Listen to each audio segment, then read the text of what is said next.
মুখ্যমন্ত্ৰী doctor Himanta Biswa Sarma CM of Assam supporters নামৰ এটা ফেচবুক গ্ৰুপৰ পৰা গালিগালাজ প্ৰিয় নবীক গালিগালাজ দিয়াৰ পিছতে জাঙুৰ খাই উঠিছে সংখ্যালঘু দল সংগঠন। মুখ্যমন্ত্ৰী হিমন্ত বিশ্ব শৰ্মাৰ ফটো সংলগ্ন থকা ফেচবুক গ্ৰুপৰ পৰা গালিগালাজ দিয়াৰ পিছতে থানাত দাখিল কৰে এজাহাৰ। মুখ্যমন্ত্ৰীৰ ফটো সংলগ্ন থকা ফেচবুক গ্ৰুপৰ পৰা অশ্লীল শব্দৰে গালিগালাজ দিয়ে প্ৰিয় নবী হজৰত মুহাম্মদক। হিমন্ত বিশ্ব শৰ্মা ছাপোৰ্টাৰ্ছ নামৰ ফেচবুক গ্ৰুপৰ পৰা অশ্লীল শব্দৰে গালি দিয়ে প্ৰিয় নবী হজৰত মুহাম্মদক। তাৰ পিছতে জাঙুৰ খাই উঠিছে হোজাই জিলা আমচু। হিমন্ত বিশ্ব শৰ্মা ছাপোৰ্টাৰ্ছ নামৰ ফেচবুক গ্ৰুপটো আমচুৰ দৃষ্টিগোচৰ হোৱাৰ পিছতে দবকা থানাত দাখিল কৰে এজাহাৰ। ঘটনা সংক্ৰান্তত উচিত তদন্ত দাবী জনাইছে আমচুৱে। ভিডিঅ'টো সকলোৱে শ্বেয়াৰ কৰি দিয়াৰ বাবে অনুৰোধ থাকিল। ঘটনাৰ লগত জড়িত থকা দোষীক চিনাক্ত কৰি কঠোৰ শাস্তি দিবলৈ দাবী জনাই দবকাৰ পৰা লুৎফুৰ ৰহমান ৰিপৰ্ট বটাট্ৰবা লাইভ।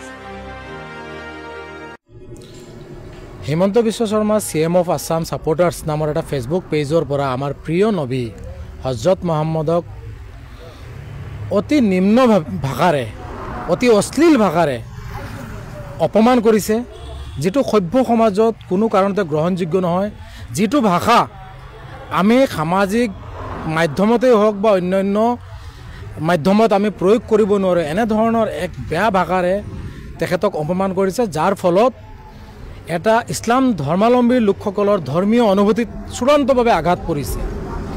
এটা কথা স্পষ্ট, অসমৰ মাননীয় মুখ্যমন্ত্ৰী হিমন্ত বিশ্ব শৰ্মাৰ নাম ব্যৱহাৰ কৰি এই পেজৰ জৰিয়তে এনেধৰণে এটা ধৰ্মক আক্ৰমণ কৰি অসমখনক অশান্তিময় পৰিৱেশৰ সৃষ্টি কৰি জাতি জনগোষ্ঠীৰ হিন্দু মুছলমানৰ মাজত সংঘৰ্ষ লগোৱাৰ এক চেষ্টা এটা দুষ্ট চক্ৰ কৰিবলৈ উঠি পৰি লাগিছে। আৰু তাতকৈ তাৎপৰ্যপূৰ্ণ বিষয়টো হৈছে মুখ্যমন্ত্ৰী হিমন্ত বিশ্ব শৰ্মাই বিগত দিনত ইছলাম ধৰ্মাৱলম্বী লোকসকলক মিয়া শব্দৰে বিভিন্ন ধৰণে অপমান কৰা পৰিলক্ষিত হয়, যাৰ পৰিপ্ৰেক্ষিতত হয়তো এটা দুষ্ট চক্ৰ এনেধৰণৰ এক কাৰ্যকলাপ সংঘটিত কৰিবলৈ পালে, যিটো অত্যন্ত বেয়া কাৰ্যকলাপ। আৰু এনেধৰণৰ কাৰ্যকলাপে ইছলাম ধৰ্মাৱলম্বী লোকসকলৰ ধৈৰ্যৰ সীমা ছিঙি যাব, ধৈৰ্যৰ বান্ধ ছিঙি যাব। আৰু এই ধৰণৰ কাৰ্যকলাপৰ ফলত হিন্দু মুছলমানৰ মাজত সংঘৰ্ষ লাগিবও পাৰে, যাৰ বাবে আমি আমচু হোজাই জিলা কমিটিয়ে এই পেজটোৰ পৰা এই যিটো পোষ্ট দেখা পাইছোঁ আমাৰ দৃষ্টিগোচৰ হোৱাৰ লগে লগে আমি দবকা আৰক্ষী চকীত এজাহাৰ দাখিল কৰিছোঁ।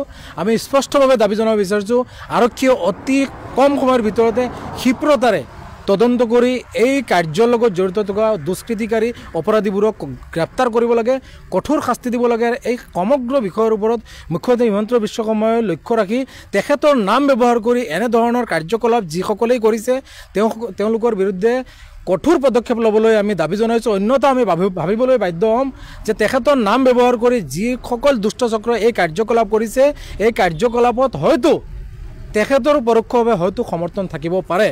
গতিকে আমি স্পষ্টভাৱে দাবী জনাইছোঁ এই ধৰণৰ কাৰ্যকলাপ অসমত বন্ধ হ'ব লাগে। অসমৰ খাতাম পৰীক্ষা ঐক্য সমৃদ্ধি যাতে বিনষ্ট নহয় তাৰ প্ৰতি লক্ষ্য ৰাখি মুখ্যমন্ত্ৰীয়েও এখন ধৰ্ম নিৰপেক্ষ ৰাষ্ট্ৰৰ এখন ৰাজ্যৰ মুখ্যমন্ত্ৰী হিচাপে তেখেতৰ দায়িত্বৰ কৰ্তব্য সুচাৰুৰূপে পালন কৰিবলৈ আমি দাবী জনাইছোঁ। অন্যথা এই ধৰণৰ অবৈধ কাৰ্যকলাপ, এই ধৰণৰ সাম্প্ৰদায়িক বিষবাষ্প বিয়পোৱাৰ যি কাৰ্যকলাপ চলি আছে, এইবোৰৰ বিৰুদ্ধে আমি আমচুৱে গণতান্ত্ৰিকভাৱে তীব্ৰৰ পৰা তীব্ৰতৰ প্ৰতিবাদী কাৰ্যসূচী হাতত ল'বলৈ বাধ্য হ'ম।